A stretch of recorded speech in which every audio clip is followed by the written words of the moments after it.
Okay, picking up from last night, when I started last night giving the example of the funeral that I saw on television on the History Channel of John F. Kennedy in 1963, prior to the liturgical reform, comparing it to that of his sister, Eunice Shriver, in 2011, and all of the changes that took place and so on, I want to be careful here. As I said last night, what caught me was the beautiful chant of the In Paradisum and Dies Irae, and that's what caught my ear when I listened to it, because I love that music.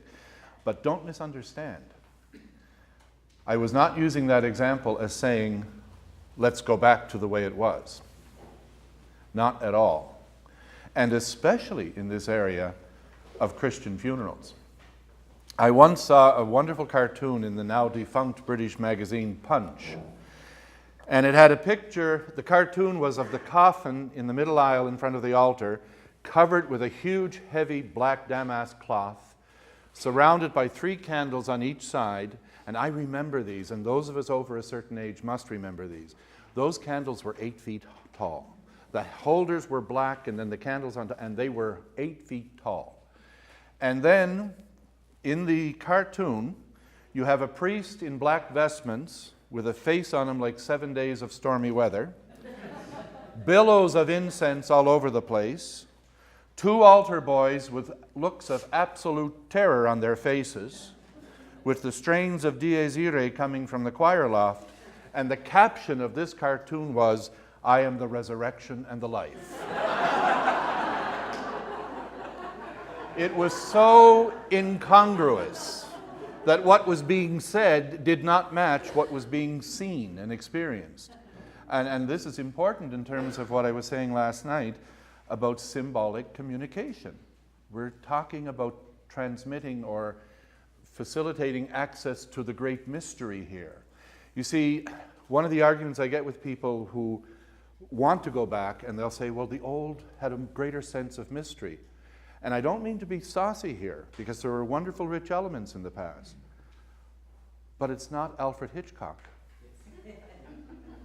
Mystery in liturgy does not mean mysterious. St. Paul said, mystery has now been revealed. It is Christ among you. It is Christ in you. And our task as people involved in the preparation and execution of liturgy is to make that mystery more accessible. And that's not Bill Burke's language, that's the language of the Constitution on the Sacred Liturgy. That the entire reform is intended to make the mystery more accessible. And I love the example of the Anglican spiritual writer in the 30s and 40s, Evelyn Underhill. And she spoke once about how she hated anything to do with shrines and pilgrimages, until a friend of hers asked her to go with her to the island of Iona off the coast of Scotland, which for 1,000 years had been a center of spirituality and monasticism, but now mostly ruins, although there's a new community there now. And Underhill says to her friend, "I don't do pilgrimages." And her friend said, "Fine. Pack a bottle of wine and some cheese and we'll call it a picnic." And they went. And she had a wonderful day on the island, and on the way back, she says to the boatman, she's trying to explain that she had some kind of an experience there, a mystical experience of presence, but she couldn't put it into words. And the boatman said to her, "It's quite all right, Miss Underhill, I know exactly what you're speaking of." He said, "Iona is a very thin place." And she said, "What do you mean thin?" And he said, "In Iona, there's very little between you and the mystery of God. That's a thin place." And for those of us in the preparation and execution of liturgy, we are asked to do what the Church asks us to do in the great gift of liturgy, to facilitate a thin place where people encounter the mystery of God. Not to make it less accessible, more accessible. This involves language. If people do not speak Latin, why are we wanting to use it? Now, be careful when I say use it. I mean go back to the old form. But on the other hand, This business of Latin is so funny. You get some people, if you mention the word, they break out in hives. And there are others on the other extreme who feel that only Latin is a sacred language. It's those two extremes. So I am not saying let's go back in those examples from last night, because the order of Christian funerals is truly a recovery of what is best in the Roman tradition. In the early days of the church, there was no specific rite of funerals. People were buried according to the customs of the culture. But by the 3rd and 4th century, and the most important part was the singing of psalms as they processed to the cemetery. And then if the burial was delayed, they would stop at the church, and there would be a vigil and Eucharist. But the psalms were the heart and core of the music. And it was very much centered on the paschal mystery and the resurrection and the victory of Christ over the grave and over death. By the 11th and 12th century, we start getting into a much greater emphasis on fear and judgment. And that's where the Dies Irae came in, day of wrath, day of fear. And the whole tenor of the thing changed. So I repeat, the order of Christian funerals is truly a recovery of what is best in the Roman tradition. The Roman Catholic funeral is above all else a proclamation in word and sacrament that the Christian life of the Paschal mystery, begun in Christian initiation, not only does not end with human death, but now for this deceased Christian finds its completion in the eternal present beyond death. And music must express this paschal faith. That's a quote from Richard Rutherford, whose specialty is Christian funerals. Music must express this paschal faith. But in the first part of this morning, we will take a little break. In the first part, I want to look at some of the difficulties with living this out today. First of all, in the context of our society that we live in, I'm going to give two examples here. First comes from my own mother's funeral. It came time for the closing of the coffin. And in our little parish community in Cape Breton, the wakes are held in the parish church in the baptistry. Very appropriate. And looking out these wonderful windows out over the Atlantic Ocean. It's really a wonderful environment. But what the undertaker had the habit of doing was telling people that the closing of the coffin was such a painful, emotional time that he would ask the family to leave, and then they would close the coffin. So he comes to me and he says, "Father Burke, I'd like you to take your family out now. We're going to close the coffin." And I said, "Why? Why are we going out?" "Well, it's so difficult." I said, "Walter, her death was difficult, not this." I said, "No, we will do this in prayer." And there's a wonderful prayer in the order of Christian funerals for the moment of the closing of the coffin. But at the end of the prayer in the order of Christian funerals, I looked at my family and I said, "This is the woman who first taught us to pray.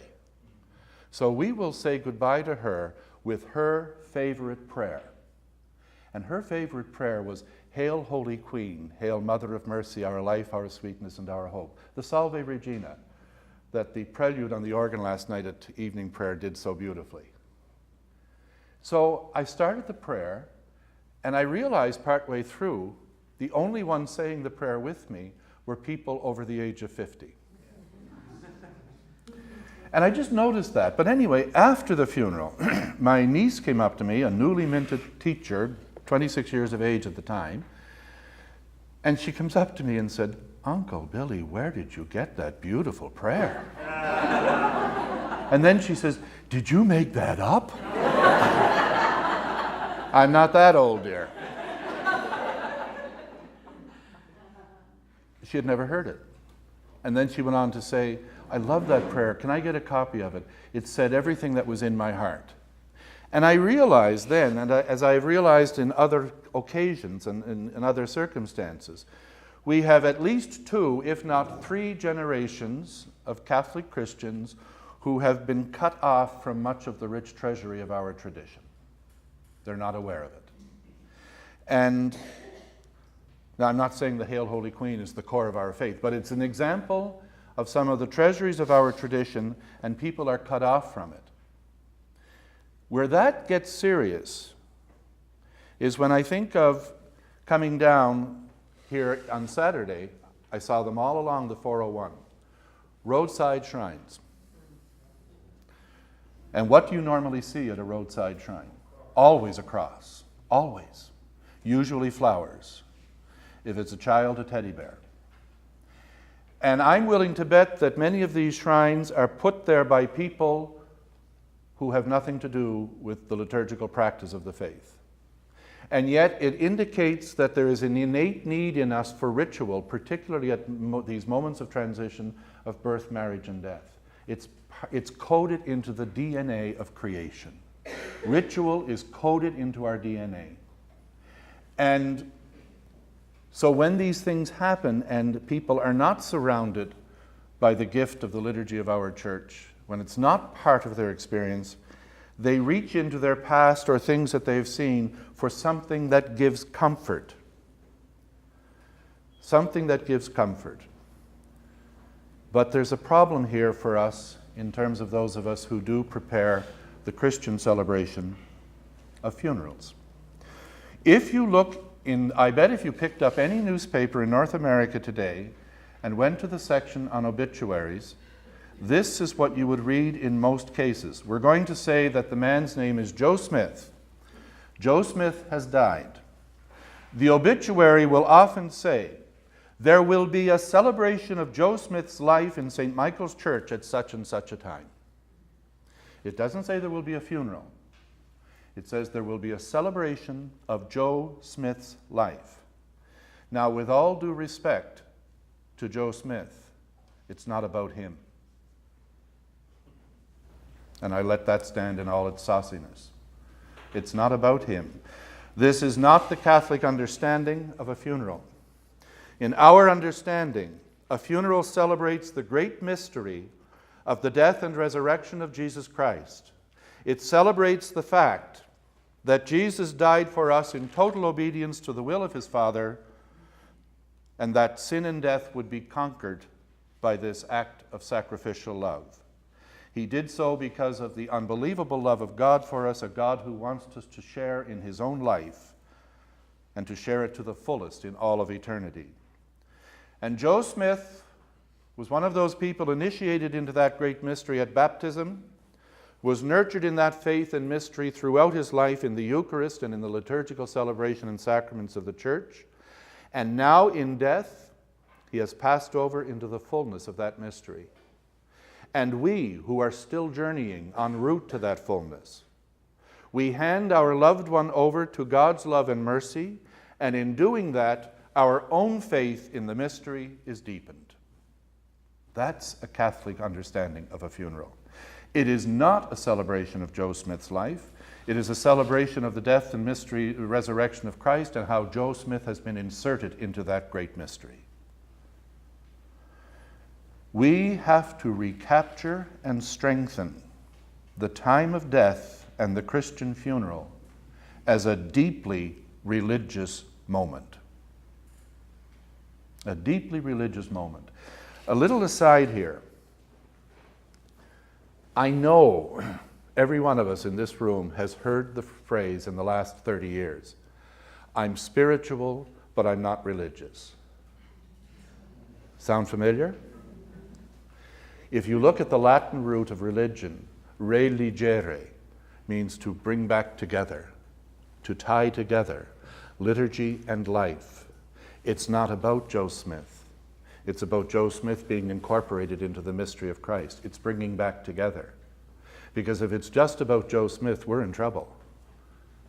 Because Joe Smith is not the one who conquered death and sin.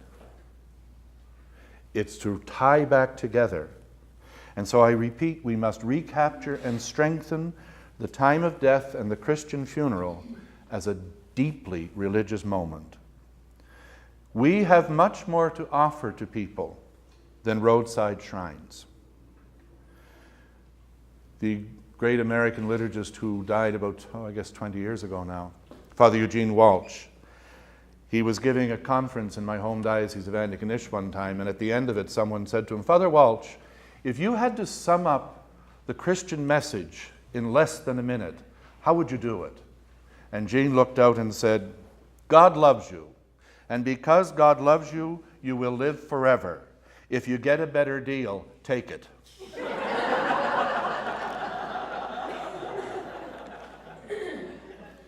You see, our funeral liturgies proclaim there is no better deal. We have much more to offer than roadside shrines. And our funeral liturgies must proclaim that great faith. As I said last night, it must evangelize. It must evangelize for people who have been cut off from that rich tradition, for people who have been separated from this. Religere, tie it back together. Now, I know the pastoral difficulties here. I spent 30 years in the parish before coming to this job in Ottawa. If you make a blunder at a baptism, people will forget it in a month or two. You make a blunder at a wedding, it may take 5 years. But if you're mean to them at a funeral, they'll hate you for life. It's a time fraught with great difficulty.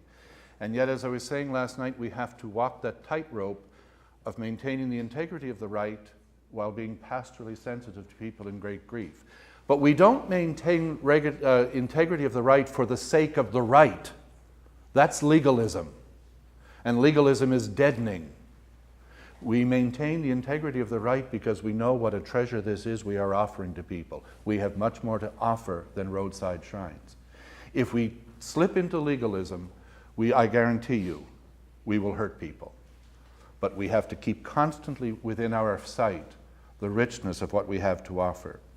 It's a bit easier to do with weddings in one sense, that you have more time, that you can lead people and discuss. Funerals, you've got about 48 hours. That's why I think it's important we start doing some of this teaching outside the liturgical moment. We've got to find ways to leave things at funeral homes. We've got to find ways to get things out there with this Catholic understanding of the moment of death and Christian funerals. I want to go back again to the example of my mother's funeral. My mother's favorite song was an Irish song called "A Mother's Love is a Blessing." Do you know it, Con? The most guilt-laden song in history. An Irish boy is leaving his native home to cross the wild Atlantic, and on it goes. The last line of the refrain is, "You'll never miss a mother's love till she's buried beneath the clay." Isn't that a lovely lullaby for a 5-year-old? She loved that song. Her favorite beverage was Keith's Pale Ale. We were 9 in our family, 7 children, mom and dad, but we had 10 birthdays. We celebrated the birthday of Alexander Keith in November.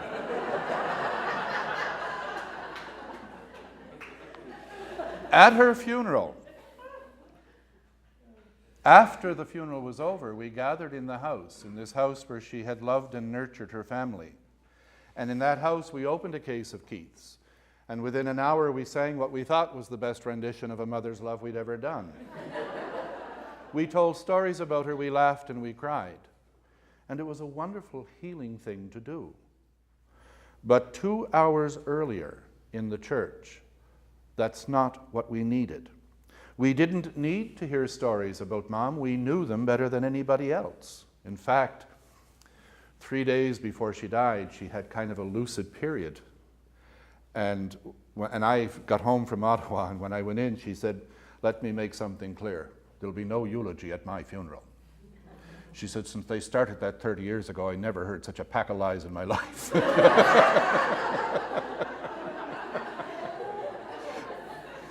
And I took the occasion to say goodbye because we knew this lucidity wouldn't last long. And at one point I said to her, "You know, Mom, you're the one who first gave me the faith that tells me we'll be together again someday." And she looked up at me and said, "Yes, and if you don't lose weight, we're going to be together a lot sooner than you think."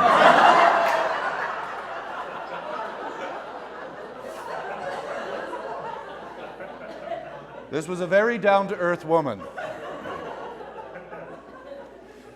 But as I say, in the church, we didn't need stories about Mom. We knew them better than others. As my brother said, there are some of them that shouldn't be told. But we needed to hear the gospel story. We needed to hear the words, "There are many rooms in my Father's house, and I go to prepare a place for you. If it were not so, I would not tell you." We didn't need Keith's Pale Ale. We needed the bread of life and the cup of salvation. And we certainly did not need to hear a mother's love. What we needed to hear was that wonderful hymn of farewell, "May songs of the angels welcome you and guide you along your way. May the smiles of the martyrs greet your own as darkness turns into day. Every fear will be undone and death will be no more, as songs of the angels bring you home before the face of God." That's what we needed to hear. You see, in the words of Eugene Walsh, there is no better deal, and we must proclaim it.